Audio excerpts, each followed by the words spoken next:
Buenos días con todos. Bienvenidos al evento Derechos de Autor y Buenas Día. Prácticas en la Investigación Científica, realizado por el Vicerrectorado de Investigación e Innovación con el apoyo del Servicio Nacional de Derechos Intelectuales, SENADI. El día de hoy tendremos una ponencia cuya duración será aproximadamente de 25 minutos, luego de la cual se iniciará la ronda de preguntas que se canalizarán a través de la plataforma Zoom. En esta ocasión tenemos el gusto de recibir a Eduardo Almeida Jaramillo, quien es doctor en jurisprudencia, abogado de los Tribunales de Justicia de la República y licenciado en Ciencias Jurídicas por la Pontificia Universidad Católica del Ecuador. Es además magíster en Derecho Administrativo por la Universidad Técnica Particular de Loja. Cuenta con experiencia profesional principalmente en el campo de la propiedad intelectual, derecho comunitario y en derecho administrativo. Se ha desempeñado como secretario del Tribunal de Justicia de la Comunidad Andina y como asesor en la magistratura. Ha sido vocal principal del Comité de Propiedad Intelectual, Industrial y Obtenciones Vegetales del Instituto Ecuatoriano de la Propiedad Intelectual, IEP, así como presidente por 2 ocasiones de dicho cuerpo colegiado. Se ha desempeñado como director nacional jurídico del Ministerio del Interior y como asesor en la Coordinación General Jurídica de la Superintendencia de Control del Poder del Mercado, entre otros. Actualmente es director nacional de Derechos de Autor y Derechos Conexos del SENADI. Damos una cordial bienvenida al doctor Eduardo Almeida. Adelante. Muchas gracias, Michelle. Eh, para mí es un honor poder dirigirme a ustedes, un auditorio tan selecto en representación del SENADI y poder conversar sobre estos temas tan interesantes como son el de la propiedad intelectual, particularmente el de derechos de autor en el cual estamos nosotros dirigiendo en esta institución. Con mucho gusto, estamos a las órdenes para absolver cualquier inquietud que ustedes puedan tener. Me acompaña también la doctora María Antonieta Burbano. Ella es la directora técnica de registro que principalmente suelen haber muchas inquietudes en este campo. Por ese motivo, su presencia en esta conversación. Si se hace necesario, pues ella participará dando respuesta a alguna inquietud que en particular pudieran tener y ella pudiera intervenir. Por lo pronto, para mí, ratificar que es un honor poder dirigirme a ustedes, que conozco pues de la altísima valía intelectual, tanto del pueblo cuencano como de la Universidad de Cuenca.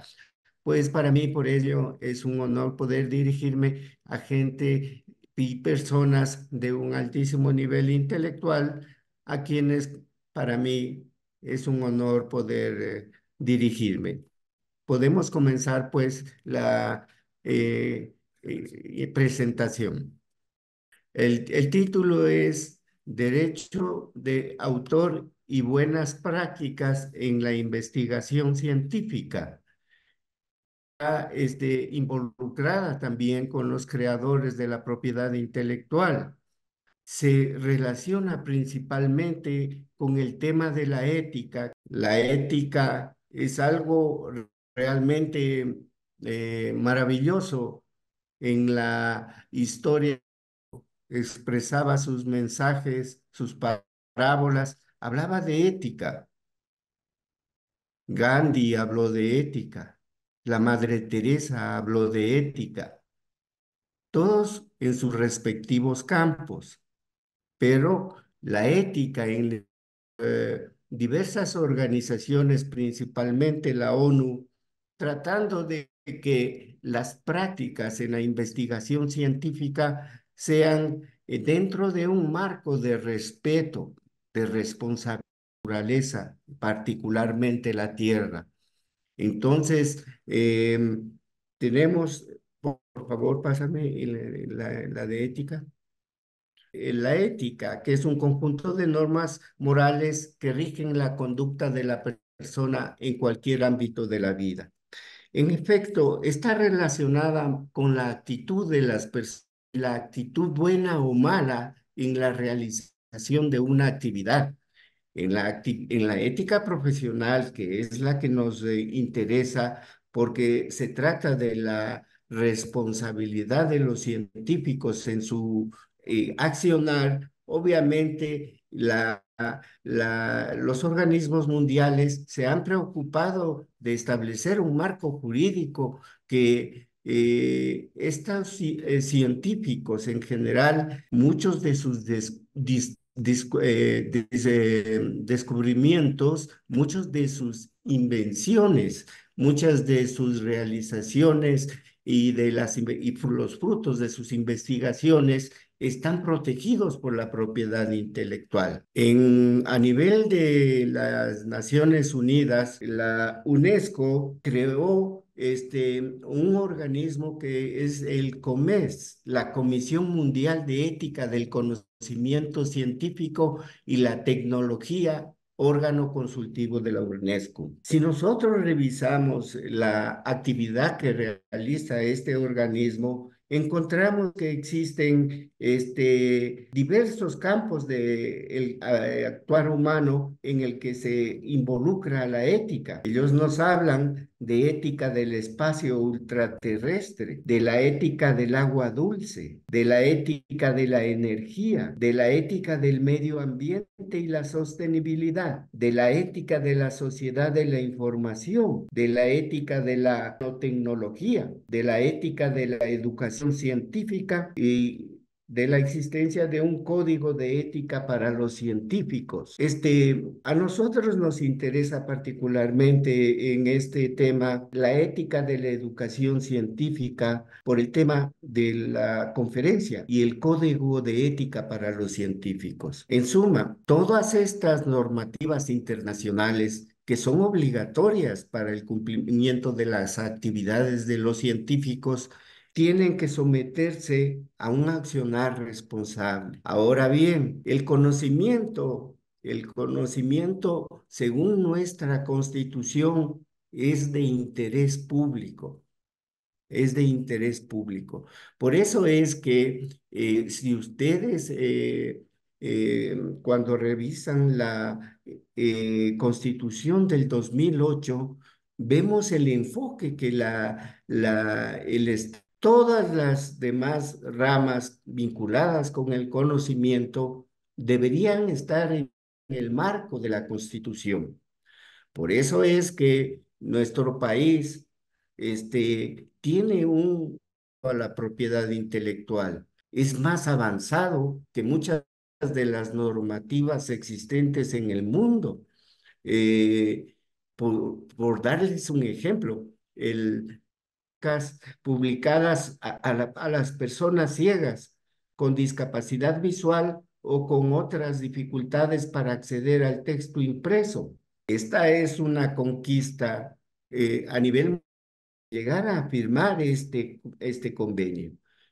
¿Y qué es lo que hace este convenio? Establece unas excepciones para la protección que se tiene respecto de la propiedad intelectual, conquistas en favor de estos grupos muy particulares, como son los de los discapacitados.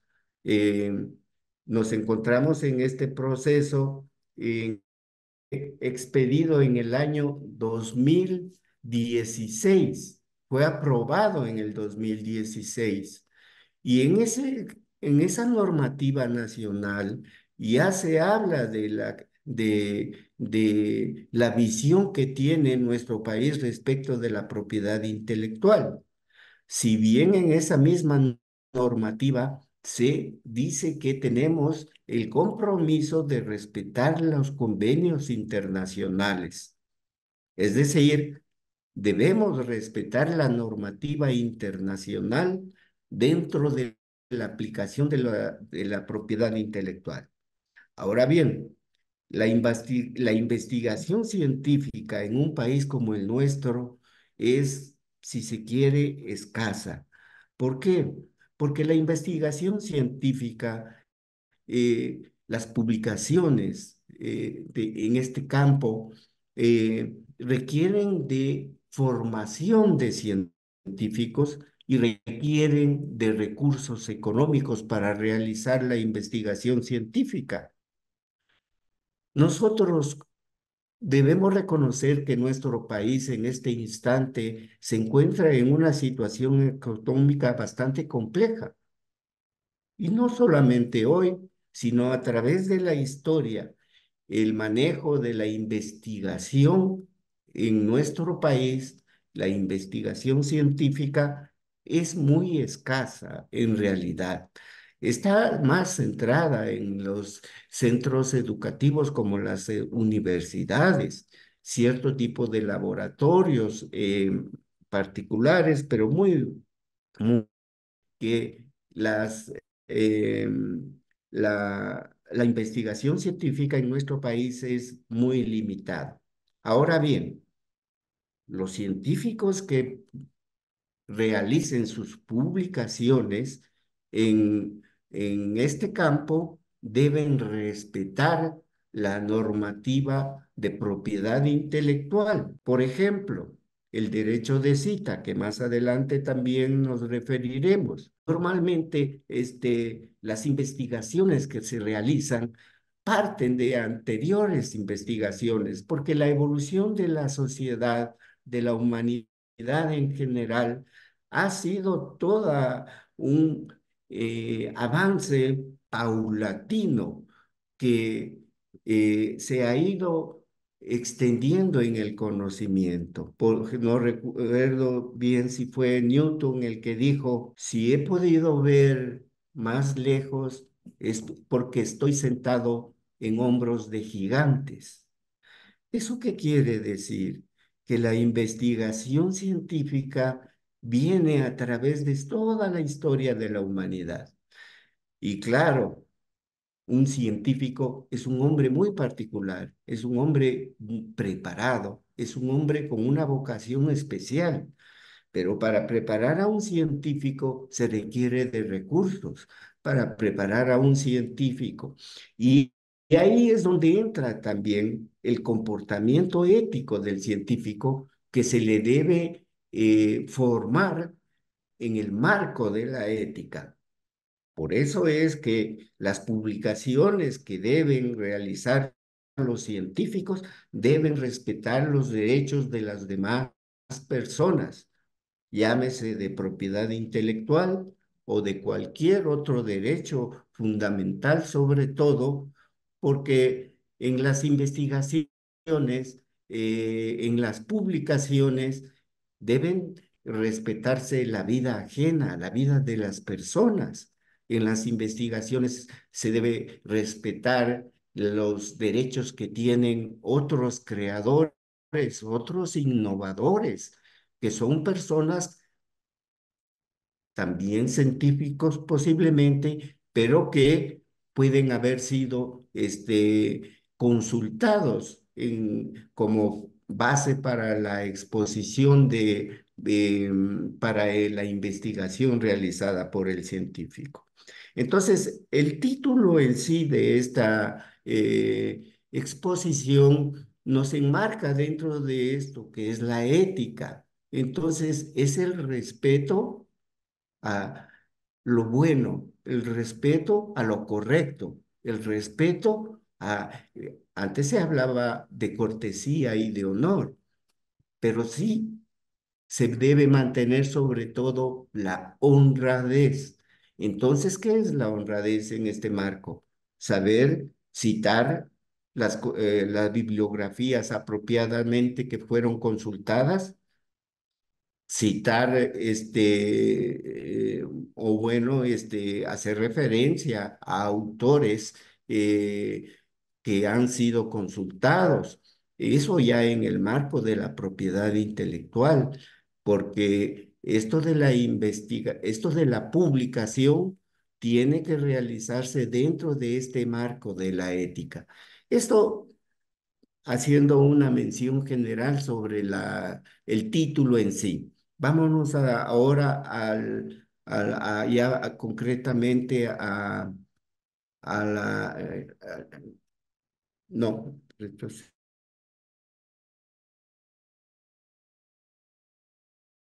ya.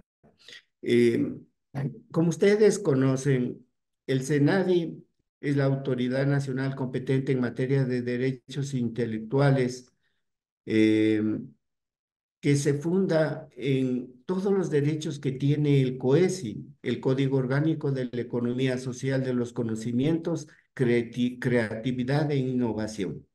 Como comenté antes, este código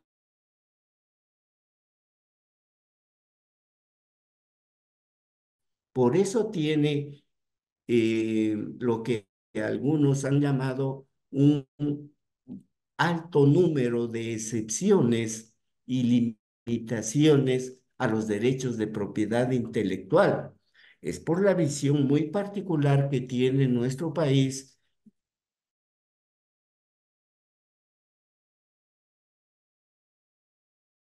al antiguo IEPI, el Instituto Ecuatoriano de Propiedad Intelectual, que tenía, que funcionaba en base a la antigua ley de propiedad intelectual, que tenía una visión diferente, una visión distinta a la que el COESI tiene. Y el SENADI lo que hace es proteger derechos de propiedad intelectual. Registramos y protegemos los derechos. Entonces, esa es la función principal de nuestra institución de dar protección a los creadores.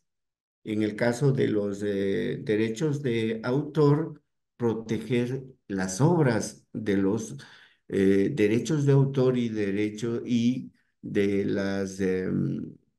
de los derechos conexos.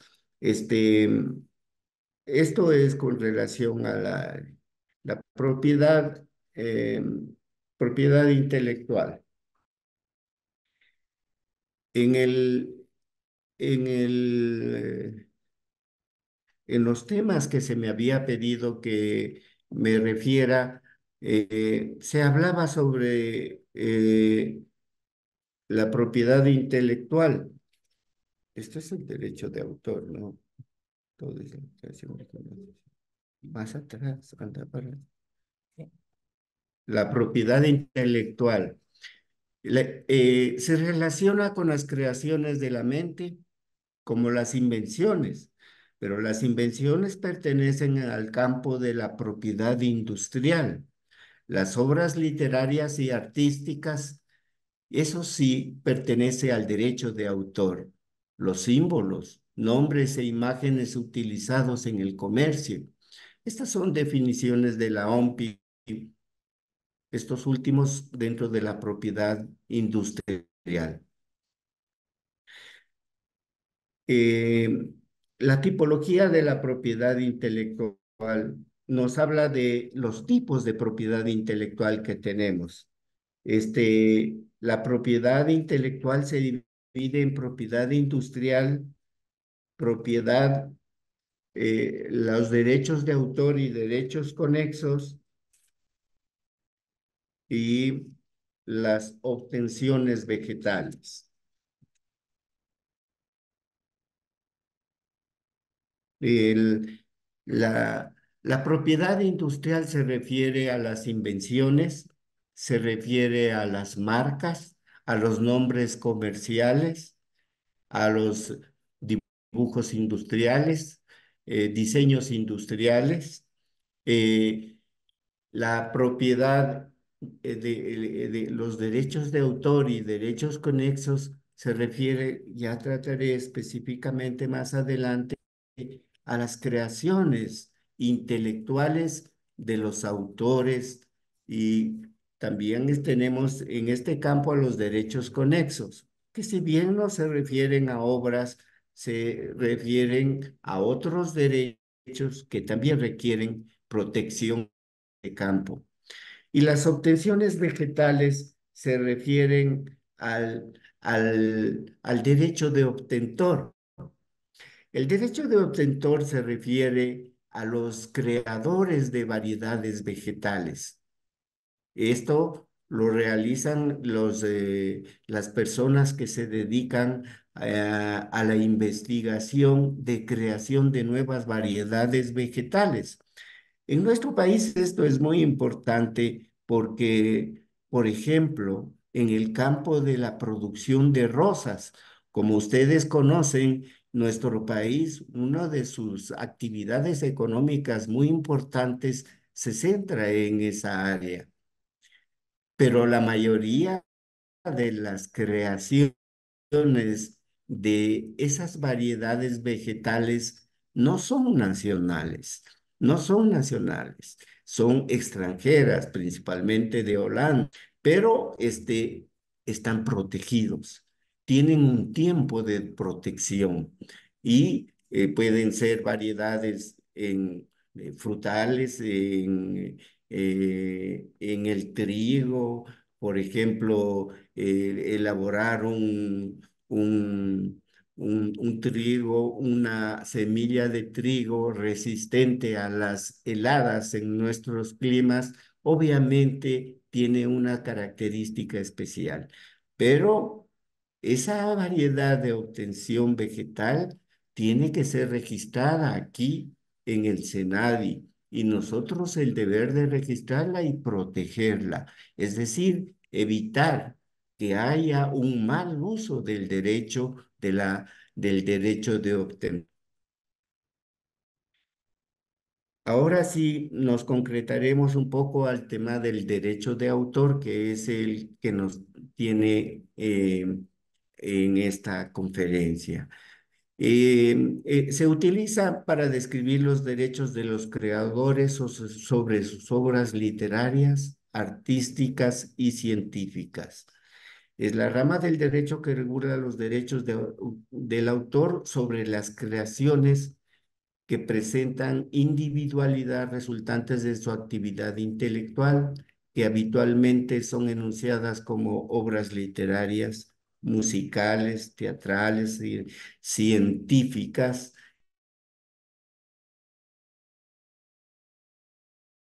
Citado a la OMPI y a Delia Lipsig, una gran escritora argentina de propiedad intelectual, sobre todo en el derecho de autor. Este, em, la obra es importante em, destacar que no, la obra no es cualquier creación. La obra tiene la exigencia de ser original y susceptible de reproducirse por cualquier medio o forma. Esta es la exigencia principal para la obra en el derecho de autor. Ahora bien, la propiedad intelectual en sí es bastante particular con relación a los demás tipos de propiedad.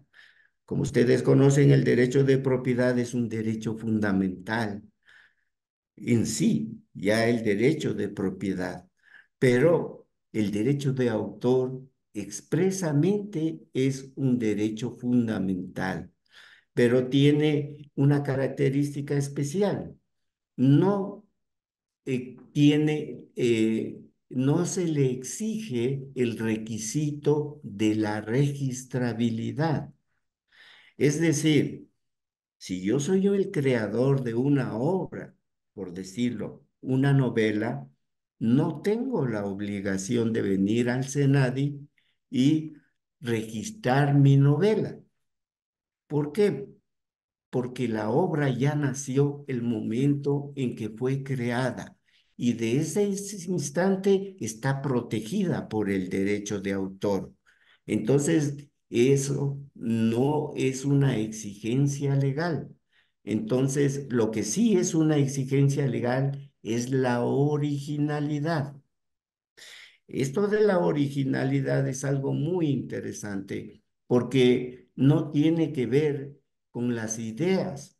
Por ejemplo, el derecho de autor no registra ideas. Si una persona tiene una nueva idea, por decirlo entre comillas, y la considera original porque es nueva, no, no procede su registro porque es nueva. La idea, es decir, la originalidad está vinculada con la forma en que ha expresado la idea. Esa es el requisito fundamental. No, no se protege ideas en el derecho de autor. Las ideas se protegen en el derecho de propiedad industrial. Por ejemplo, una invención. Una invención es fruto del intelecto humano, es verdad, pero ahí sí se protege la idea de un invento, por ejemplo, una máquina nueva para realizar cualquier actividad nueva, pues obviamente requiere el reconocimiento y merece el reconocimiento del esfuerzo que ha realizado el creador, en ese caso, el inventor. En el caso de la originalidad, estamos hablando de la forma en que se ha expresado eh, la idea. Por ejemplo, sigo con el ejemplo del libro. Eh, Cuando se vende el libro, usted va a una librería y compra un libro. Lo que está comprando es el objeto material que contiene la novela, pero es dueño de ese objeto material, más no de la obra que se le está vendiendo, porque la obra pertenece a nuestra legislación durante toda la vida del autor, más 70 años después de su muerte.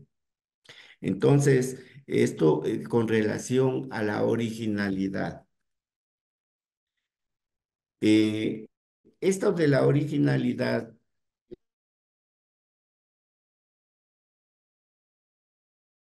autor, que éste haya empleado una forma de expresión para materializar una o más ideas. ¿Qué es esto de una forma de expresión? Es lo que particulariza a la forma en que lo presenta. Por ejemplo, ¿por qué se registran las compilaciones?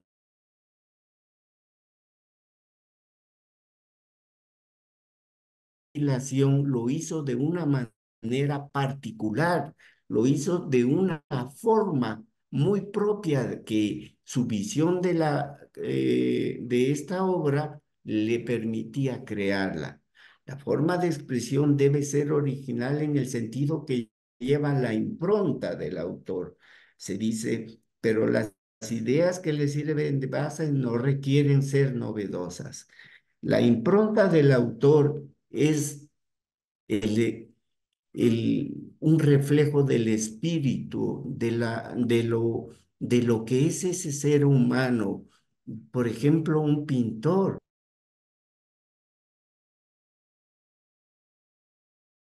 ¿verdad? Ha transmitido parte de su realidad interior. Es algo propio, algo que le pertenece a él a su espíritu, se podría decir, a su naturaleza interna. Nació en su interior,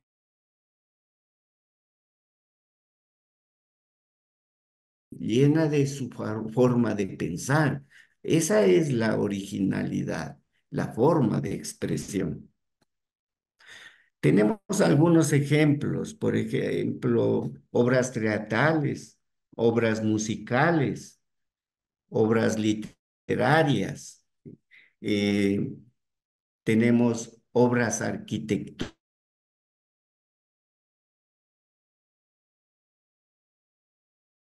y en general la ciencia, los diseños en esto, pero solo en este campo. Las obras cinematográficas, esa es otro tipo de obras. Y las obras plásticas, por ejemplo, una escultura. También tenemos los programas de ordenador. Los programas de ordenador son una obra muy particular que está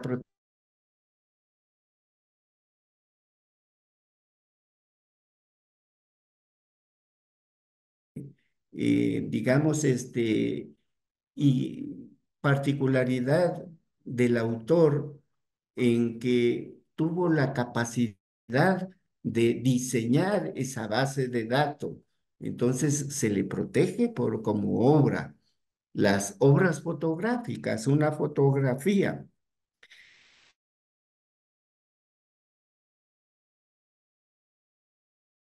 deben tener originalidad.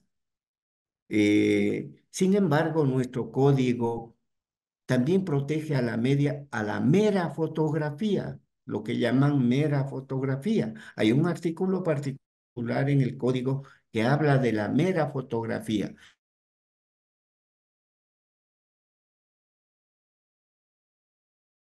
Determinado, menor, por supuesto, mucho más corto que el que se le protege a una obra. Esto simplemente para hacer una pequeña distinción respecto de las obras fotográficas.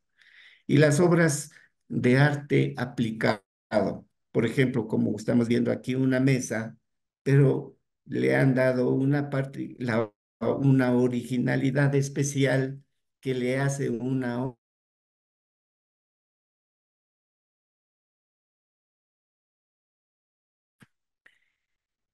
y hay como excepciones obras no obras, perdón, las expresiones humanas que no pueden ser protegidas. Ya se había dicho que no se protegen las ideas, no se protegen los procedimientos, no se protegen los métodos de operación, no se protegen los conceptos matemáticos, no se protegen las disposiciones legales, las resoluciones, acuerdos, dictámenes, tampoco se protegen.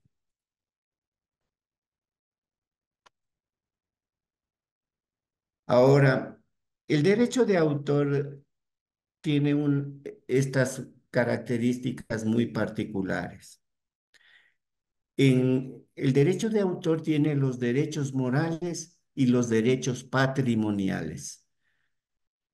Cada obra creada por un autor tiene estos dos tipos de derechos.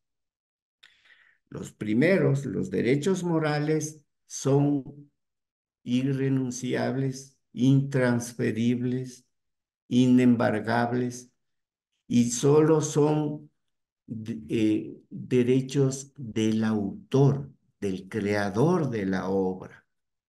Mientras tanto, los derechos patrimoniales, que son el beneficio económico que puede brindar una obra, esos sí pueden ser transferidos o transmitidos por causa de muerte, transferidos entre vivos, transmitidos por causa de muerte. Los derechos patrimoniales, pueden ser los dueños tanto personas naturales como personas jurídicas, a diferencia de los derechos morales que solo son del autor, que es una persona natural. Solo la persona natural puede ser creadora de una obra. Este tema es interesante.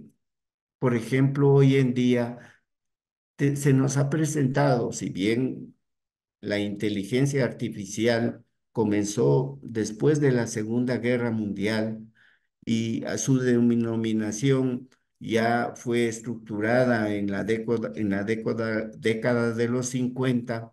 Desde entonces han venido habiendo una serie de avances en este campo, pero hay creaciones en el campo de la inteligencia artificial que son realmente extraordinarios, pero no son creados por seres humanos, como es la característica del derecho de autor, que debe ser creado por un ser humano.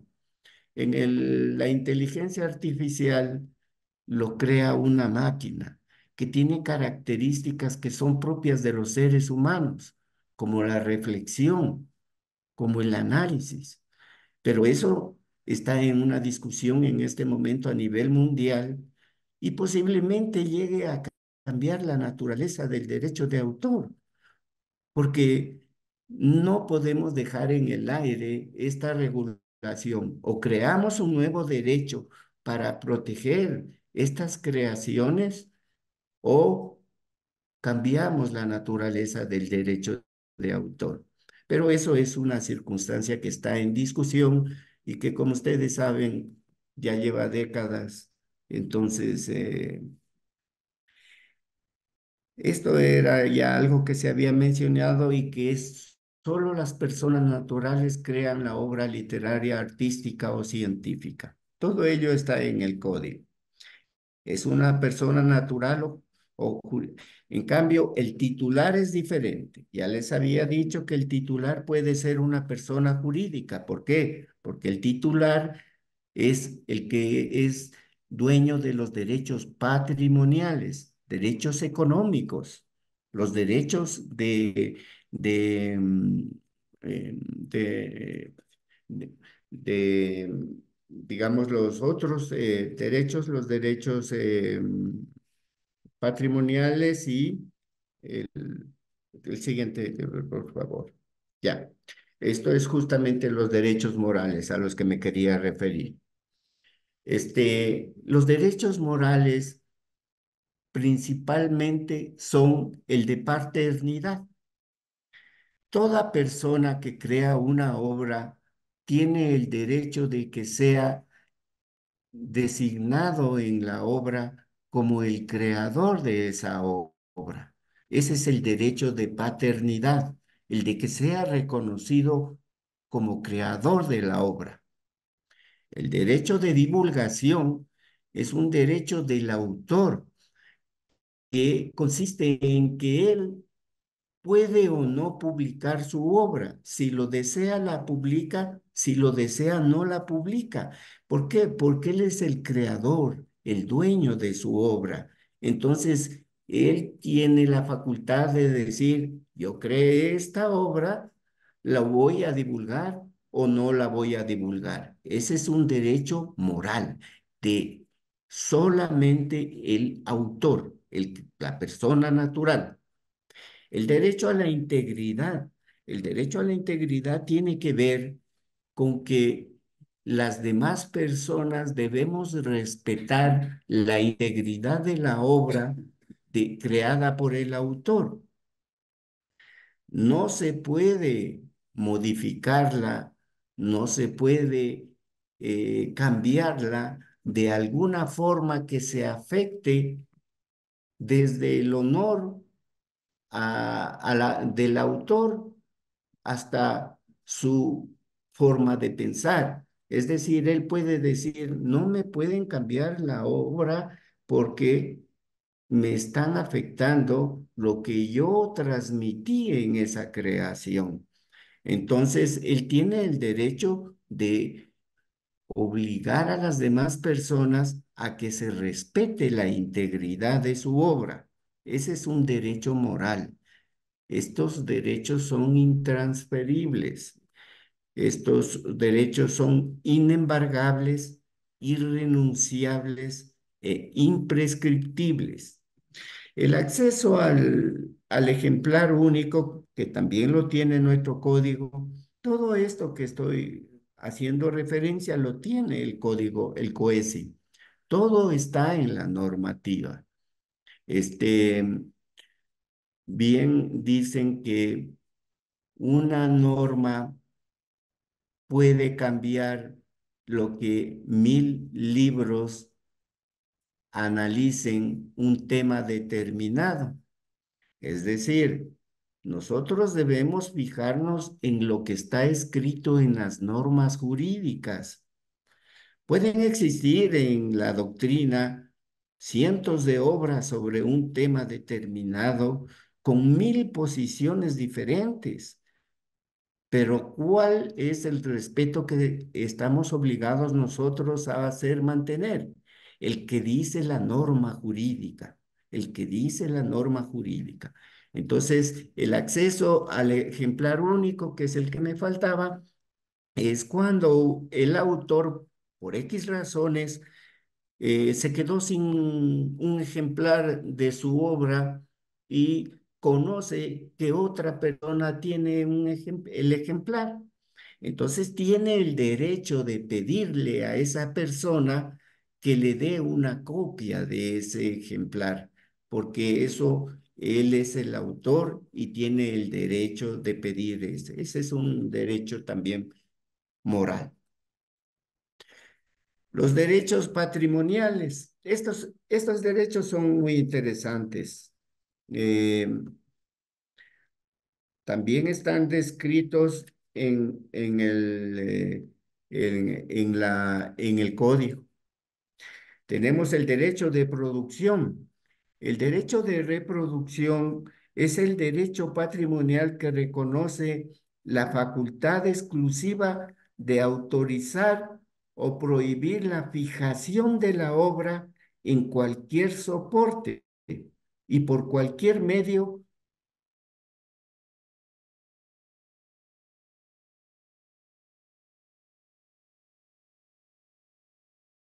Es el de reproducción. ¿Y cuáles son las formas de reproducción? Podría ser imprimiendo el papel, por ejemplo, el de un libro, o a través de fotocopias, utilizando un escáner, digitalizando la obra en un archivo, el libro digital,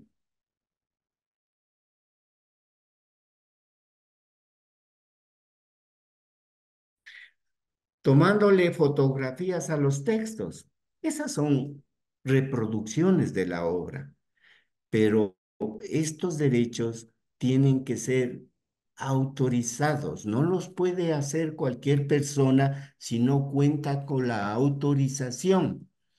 Hay diversos contratos a través de los cuales el titular, no ya el autor, si bien el autor puede ser autor y titular, por lo general el autor se desprende de los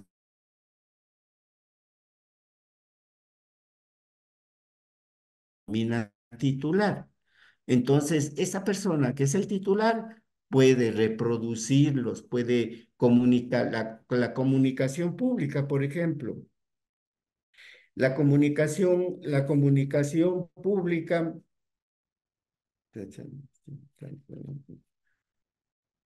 el derecho de comunicación pública, eh,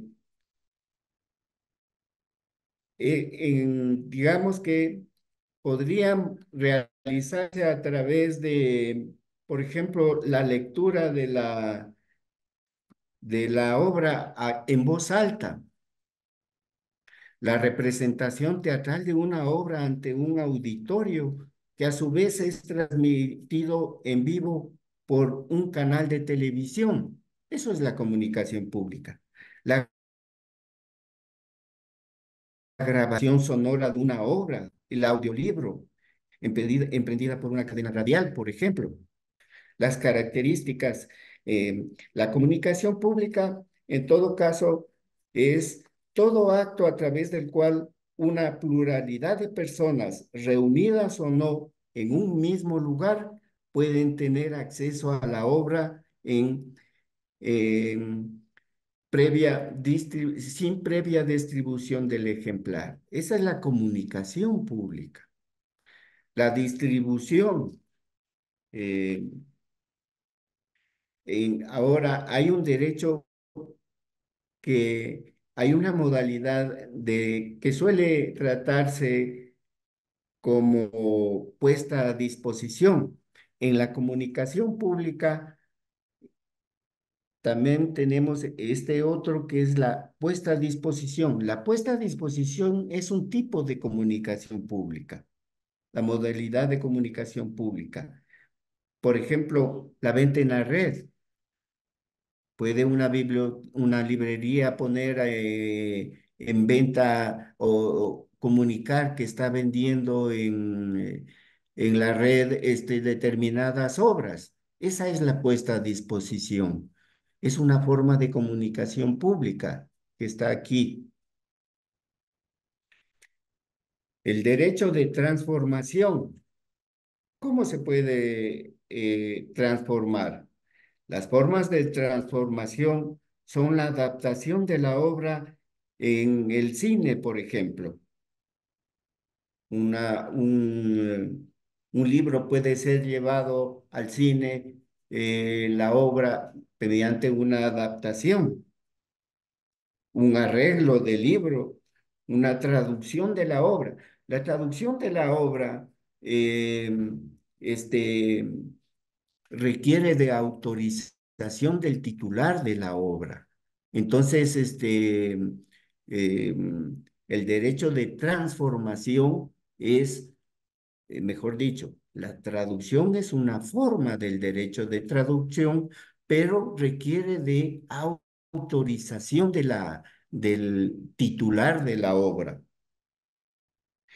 El derecho de importación. El derecho de importación, eso solo lo puede autorizar el titular de la obra. Si se elaboraron ejemplares en el exterior, usted, el dueño, el titular de la obra, puede impedir que se importe esos libros a menos que el propio titular haya autorizado la elaboración e importación de esa obra. La transformación ya está. Y bueno, estos son los derechos patrimoniales y de alguna manera se puede considerarlos, pero todos están por ejemplo, en el 120 del COESI, todos están ahí explicados de forma muy minuciosa.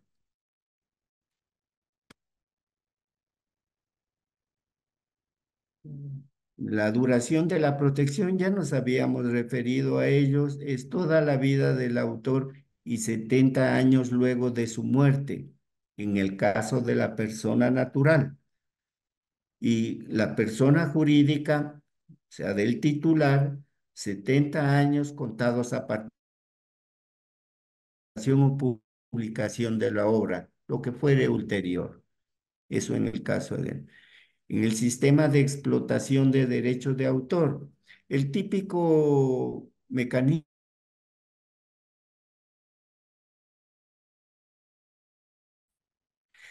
Esto nos lleva al tema central, si se quiere, de este análisis, que son los artículos 114, 115 y 116 del COESI. Los contratos, el contrato lo habíamos puesto como un documento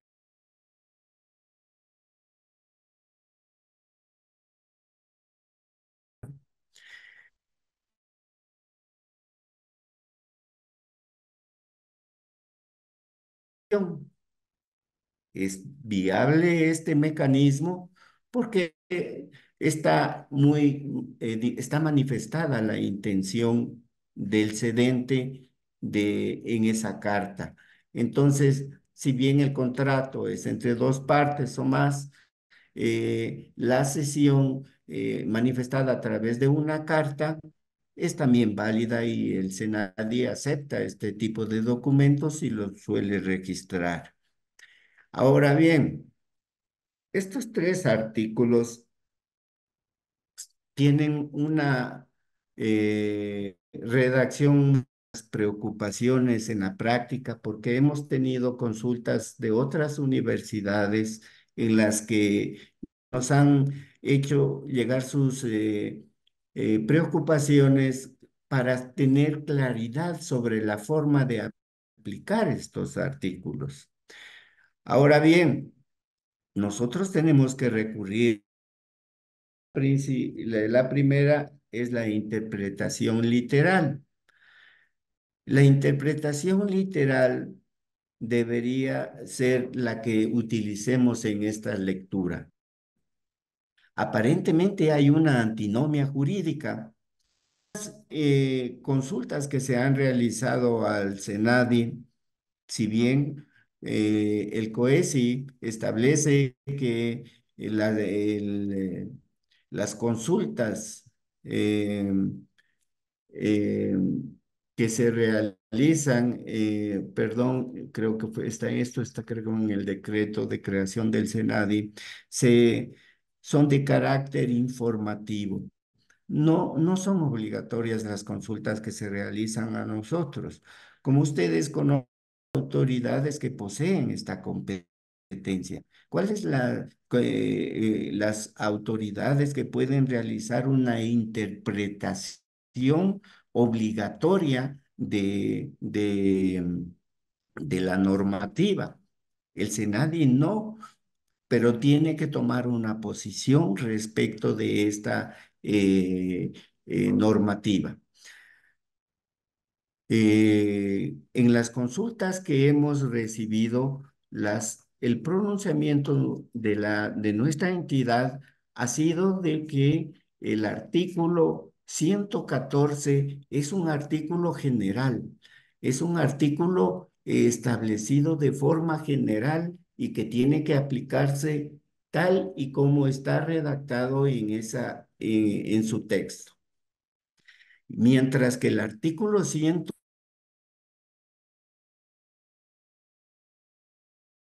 artículo especial dentro de esta materia. ¿Por qué? Porque se refiere a los derechos de los servidores públicos. Entonces, tenemos que, al tratarse de funcionarios públicos, existe una norma particular que tiene que ser respetada. ¿Y por qué el razonamiento del Senadi en este? Primero, porque el artículo lo dice expresamente. Segundo, porque parece razonable que los, el tiempo laboral para el cual fue contratado, pues parecería natural que la obra pertenezca a la entidad del sector público.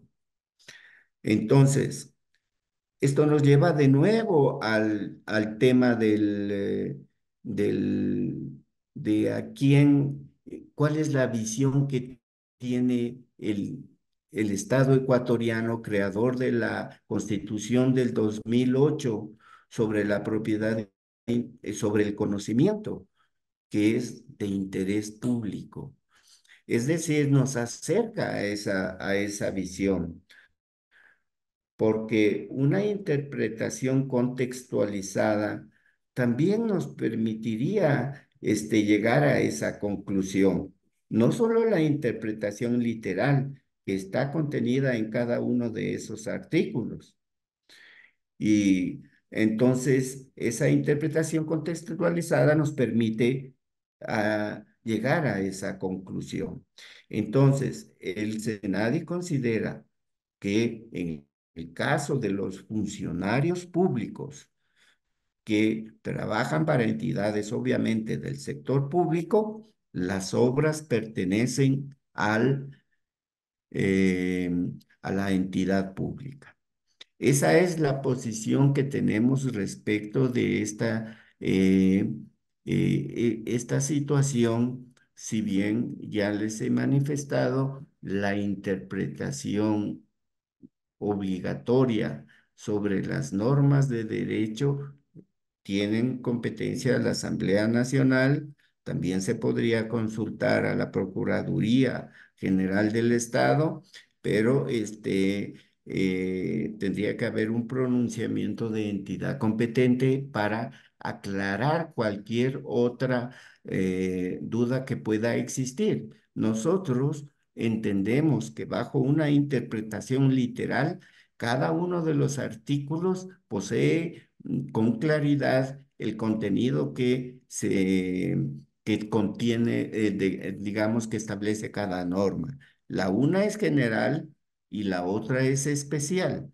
Entonces, no se da lo de la antinomia aparentemente mencionada.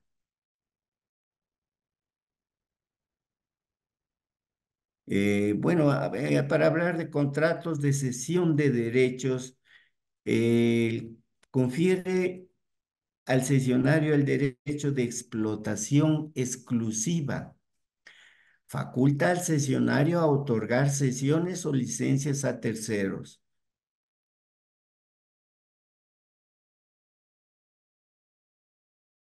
Ahora, esto en términos generales, el contrato de cesión, porque si bien en las universidades se utiliza la carta de cesión, se sobreentiende que ahí está implícito un contrato, pues hay una intención clara de ceder los derechos. El cesionario está autorizado a explotar la obra solo como se estableció en el contrato, en el caso de las cesiones no exclusivas. Em, em, Ahora bien, todo dependerá de la forma en que sea redactada la carta o el contrato de cesión. Por último, nos habían pedido que no hagamos referencia al derecho de cita, al fraude y al plagio. El derecho de cita, como habíamos mencionado anteriormente, es un permiso legal para la copia e incluso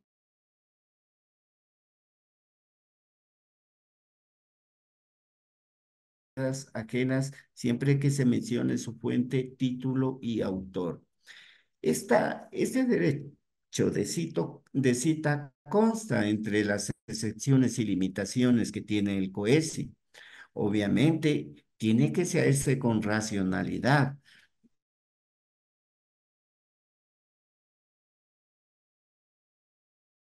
Obra que se cita, pues no podemos copiar todo un capítulo, por ejemplo. Eso no sería una cita, eso ya sería violar el derecho del autor. El fraude, el fraude, como ustedes conocen, si bien en la normativa, en el COIP,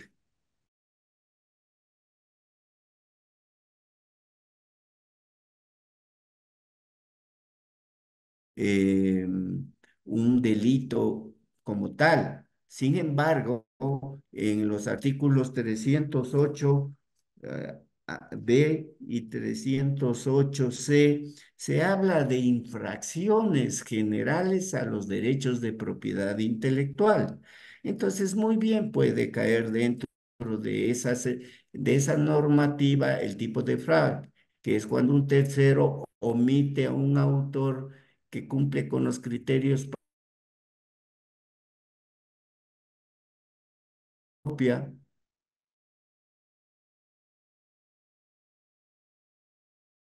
es la apropiación de una obra ajena como propia sin su cita correspondiente, cambiando las palabras con el fin de hacer más difícil la identificación del fraude.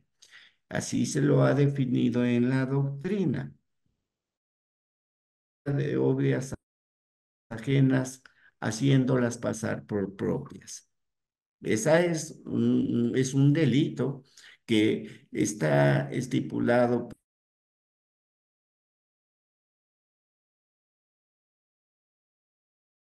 de derechos de propiedad intelectual. Nosotros tenemos como CENADI el mecanismo de la tutela a través de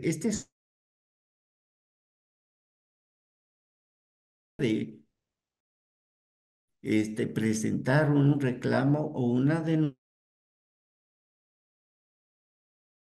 el administrativo y tenemos medidas cautelares, tenemos medidas y sanciones, multas, en fin, que se le pueden imponer al todo. Existe en el campo penal también la vía para poder perseguir a los infractores. Sí,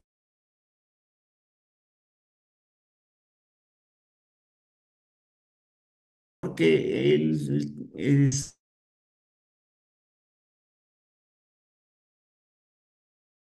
Por eso nosotros como Senadi tenemos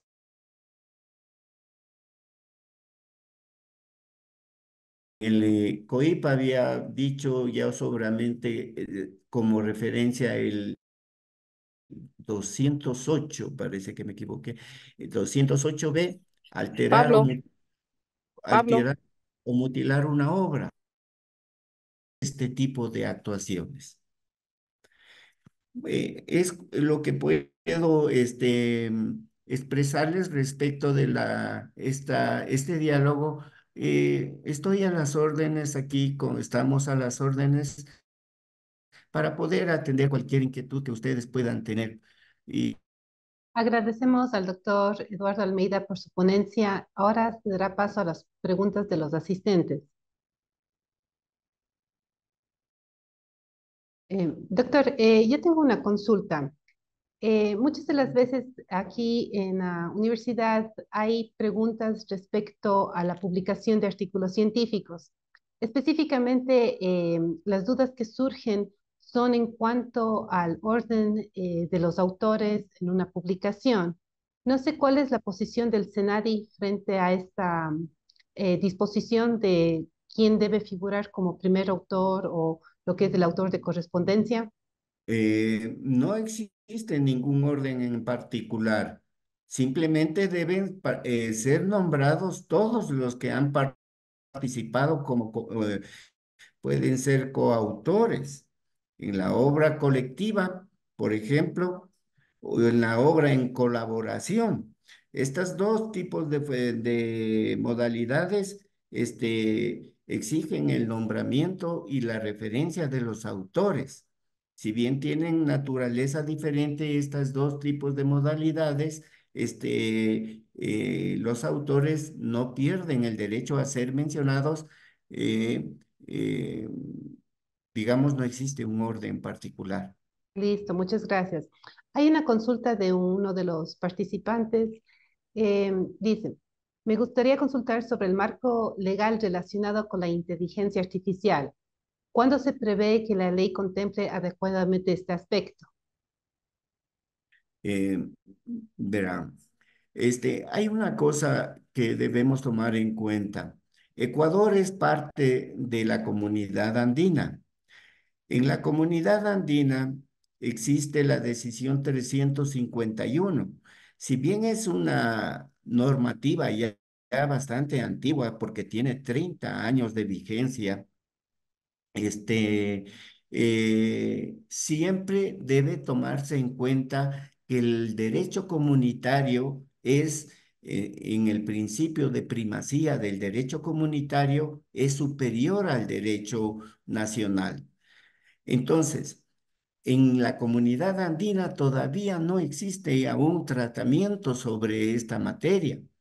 En Ecuador tampoco. Bien podría Ecuador analizar este tema, pero hay pocas normas. Por ejemplo, recién sacó una normativa el presidente de Estados Unidos en el cual dice que la persona que quiere registrar su obra bajo juramento diga que no es hecha bajo la inteligencia artificial. Entonces, con eso ya, si es que le llegan a probar que ha perjurado, pues obviamente ya está en un problema legal.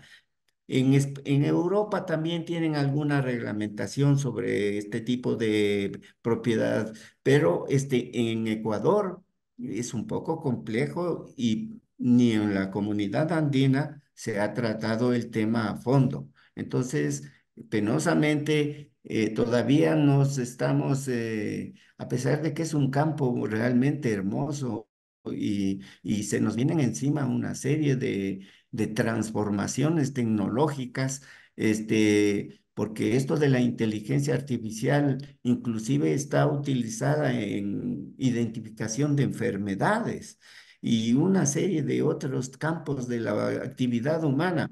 Por eso es que yo decía, o le crean un nuevo derecho para este tipo de obras o creaciones, o modifican la naturaleza del derecho de autor.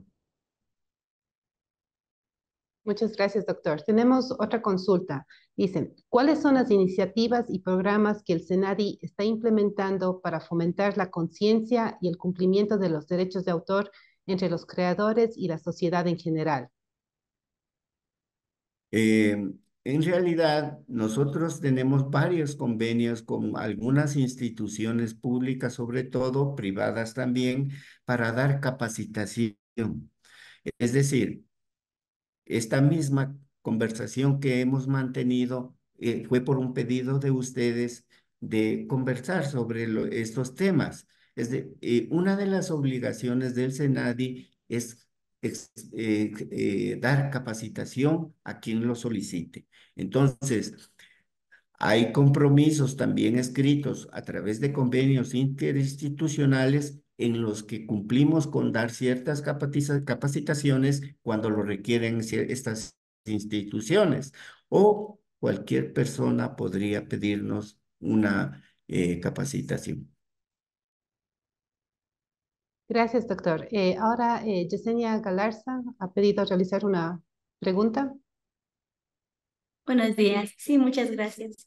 Mi pregunta es en torno a los trabajos finales de los estudiantes y cuando le pasamos por el Turnitin y nos da un porcentaje de similitud. En caso, digamos, de que el trabajo esté citado, esté parafraseado, pero todavía guarda un porcentaje de similitud con el documento original, digamos. Entonces, el mismo programa nos permite pedir, por ejemplo, que excluya un 1% de similitud o que excluya 3 palabras similares. ¿Podemos hacer eso o tiene que ser 0% de similitud? Porque a veces cuando se pone ya a excluir citas y referencias, que obviamente eso sí debería ser, se reduce el porcentaje de similitud. Le ponemos que no considere, por ejemplo, un 1% de similitud, también se reduce. Pero en este sentido, ¿se puede hacer eso o no? Yo pensaría que mejor sería la vía del derecho de cita. Porque es verdad que nosotros consultamos cuando queremos realizar algún trabajo y obviamente necesitamos ir a fuentes diversas. Lo que tenemos que evitar es el plagio, lo que tenemos que evitar es la copia y la ausencia de cita de lo que hemos copiado. Entonces, entiendo que existe un porcentaje sobre la similitud que podrían existir, como ustedes dicen, como usted lo dijo, pero yo sugeriría más bien que si se requiere hacer referencia a alguna idea expuesta en alguna obra, tal vez mejor recurrir al derecho de cita. Ya, sí, mi pregunta era porque, pese a que está citado, me parece que todavía guarda bastante similitud con el documento original, está citado, está tomado en cuenta como parafraseo, pero por ejemplo, hay un porcentaje todavía con el documento original, pero entonces en este caso igual sería de citar correctamente, digamos. No habría ningún inconveniente, si está debidamente citado. Ya, ya, muchas gracias. Listo, doctor. Entonces, agradecemos al SENADI, al doctor Eduardo Almeida y a todos los asistentes por su participación en esta capacitación. Muchas gracias nuevamente a todos. Hasta una próxima oportunidad. Muchas gracias a ustedes y quedamos a las órdenes.